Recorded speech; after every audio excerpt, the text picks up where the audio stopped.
Essayer d'apprendre à la jeune fille à être libre, pour les apprendre que nous sommes capables.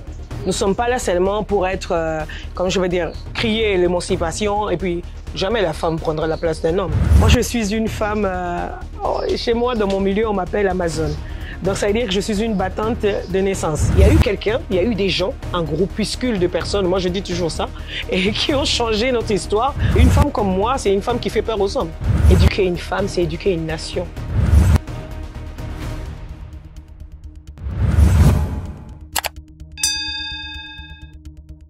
Le monde entier a célébré la journée internationale de la femme africaine.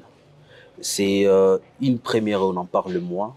Aujourd'hui, nous allons recevoir Chérie Mouima, qui est artiste, professeure à l'Université des Arts et des Métiers, ISAM. Aujourd'hui, nous allons parler avec elle sur des questions qui tournent autour de cette célébration. Avec la RDC, une opportunité des élections, est-ce que le combat de la femme va-t-il changer? Le combat va-t-il changer? Le combat de la femme? Nous allons en parler aujourd'hui avec notre invitée, Chérie Mouima, Maman Africa, bonjour. Bonjour. Et bienvenue dans cette émission Libre Opinion. Merci beaucoup.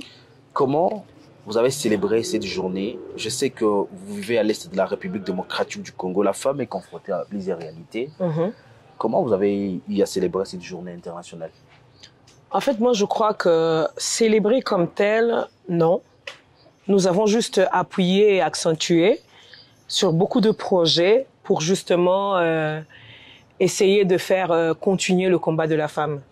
Parce que la RDC, c'est vrai qu'ici, à l'est du pays, nous avons des problèmes. Nous avons vraiment des problèmes. Et à cause de tous ces problèmes de guerre, avec tous les femmes sont beaucoup plus des victimes. La mentalité aussi.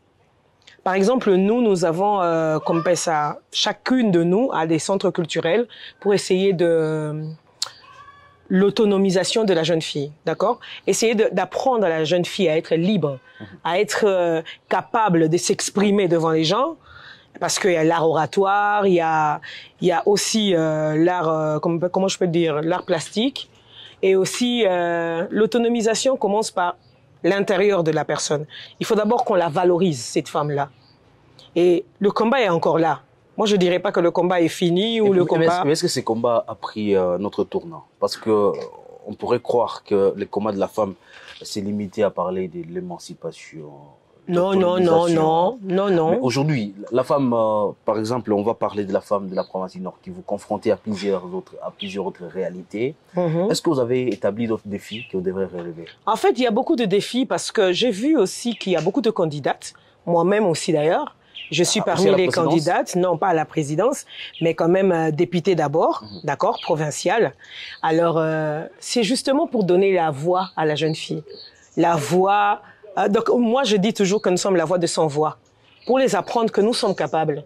Nous ne sommes pas là seulement pour être, comme je veux dire, crier l'émancipation et puis jamais la femme prendra la place d'un homme. Mais la femme accompagnera toujours l'homme.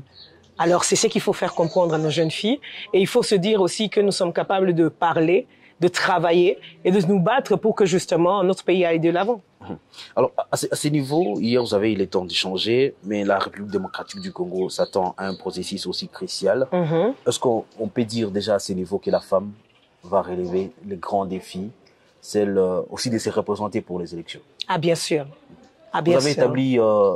des statistiques, combien de femmes qui vont se représenter? Bon, pour le moment, il y a beaucoup de gens qui sont quand même indécis. On n'a pas encore établi par rapport aux députés provinciales. Il y a encore des gens qui sont en train encore de douter d'autres histoires. Je crois que c'est dans quelques semaines là qu'on va établir vraiment les statistiques et puis le nombre de personnes qui vont vraiment postuler et tout.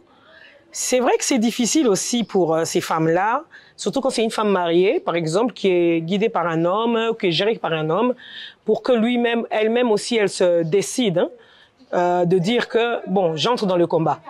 Le combat est tellement vaste. Il y a beaucoup de particularités par rapport à ces combats-là.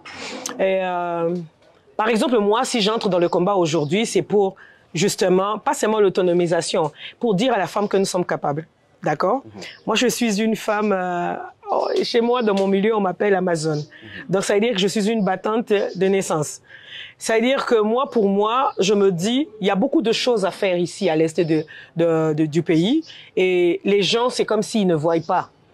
Nous vivons avec ça, nous vivons avec ce malheur, nous vivons avec tous ces problèmes, mais les gens ne voient pas. Les autres sont en train d'évoluer, mais les gens n'évoluent pas. C'est comme si il y a une amalgame des personnes qui nous gardent dans un cercle vicieux pour ne pas évoluer, justement pour profiter de ce qu'il y a. D'accord? Vous comprenez quand je suis en train de dire ça? Mais ça, c'est une lecture de la femme africaine, selon la lecture africaine ou la lecture assez mondialiste? Bon, africaine d'abord. Parce que moi, je me dis que la femme africaine, elle a beaucoup de combats, elle a beaucoup de défis. Nous avons des défis dans tout, pratiquement tout. D'abord, premièrement, par rapport à notre peau, par rapport à ce que nous sommes, ce qu'ils ont dit de nous, ce qu'ils ont transformé dans notre histoire, en disant que la femme n'a pas de place. Alors que nous avons commencé depuis la base de temps à nous battre. C'est pas aujourd'hui que le combat de la femme a commencé. Les Amazones se sont battues, Kimpavita s'est battue, alors la reine Zinga s'est battue. Toutes ces femmes-là se sont battues. Ils ont commencé d'abord depuis la base. Mais un jour, il y a eu quelqu'un, il y a eu des gens, un groupuscule de personnes, moi je dis toujours ça, et qui ont changé notre histoire en disant que la femme africaine n'a nulle part où elle peut s'imposer, où elle peut parler. D'accord? Et c'est entré dans la tête, c'est ancré. C'est ancré même dans la société africaine.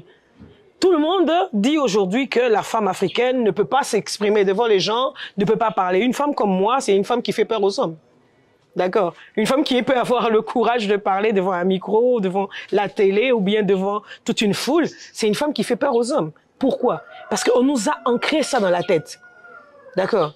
Mais par contre, depuis la nuit de temps, nous avons toujours eu l'arbre de palabres. Nous avons toujours eu la femme sage dans nos villages, dans nos coutumes, dans tout. Alors, je crois que c'est maintenant le temps où les gens doivent comprendre quand même que nous sommes pas seulement des femmes faibles, des personnes faibles comme on dit, et que nous sommes aussi des compagnes, et que nous ne sommes pas seulement des compagnes dans la cuisine ou bien dans les projets familiales, mais nous sommes aussi des compagnes dans la politique, nous sommes aussi des compagnes dans l'évolution, de notre culture. Et c'est comme ça que nous sommes tous décidés, plusieurs femmes, nous nous sommes décidés finalement de poser cette candidature. Nous commençons par député pour essayer de monter l'échelon petit à petit. Face aux problèmes qui sont nôtres aujourd'hui, certaines personnes ou certains analystes pensent que les hommes ont échoué. Quelle solution la femme va proposer? On dit déjà que éduquer une femme, c'est éduquer une nation. La maman. La maman, quand on dit maman, on dit mère, c'est une personne qui apporte d'abord la vie, d'accord? Deuxièmement, c'est elle qui apporte l'ordre. Alors, quand on voit des jeunes garçons ou bien des jeunes gens dans un groupe en train de se discuter et tout des histoires comme ça, pour que ça s'arrête, même quand il est le plus grand caïd, il a peur de qui? De sa maman. Pourquoi? Parce que c'est la maman qui apporte l'éducation. Moi, je dirais pas que les hommes ont échoué comme tels. À 100%, je dirais pas ça, qu'ils ont échoué. Mais les hommes ont un ego. D'accord? Et c'est à cause de leur ego, là, qui fait qu'ils écoutent pas les autres. Mais c'est ça un sentiment qu'on peut rencontrer même chez la femme? Mais oui, on peut aussi rencontrer l'ego chez la femme. Ça, c'est vrai. Mais seulement la femme, elle est faite de beaucoup de sentiments. Que les hommes, beaucoup de gens ne comprennent pas. La femme tourne autour de son ventre. D'accord? D'abord, là où il y a la création, là où il y a l'amour, là où il y a l'intensité de cet amour-là, la femme, elle a tout en os. Si tu es une bonne femme, tu es une bonne femme, très bonne. Quand tu es une mauvaise femme, tu es une très, très mauvaise femme. La femme n'a pas été faite pour être tiède. C'est parce que, on dit ça par rapport à nos hormones, par rapport à tout ce que nous avons, tout ce que Dieu a fait de nous pour être la maman, justement, la matrice. Le fait d'être une matrice, nous avons des sentiments que les autres ne peuvent pas, que les hommes ne peuvent pas comprendre. D'accord? De la même façon que nous pouvons être très méchantes, de la même façon que nous pouvons être très bonnes, c'est de cette façon-là que nous éduquons aussi nos enfants dans la maison et nous pouvons aussi éduquer la nation. Je vais peut-être poser une dernière question ou avant une dernière.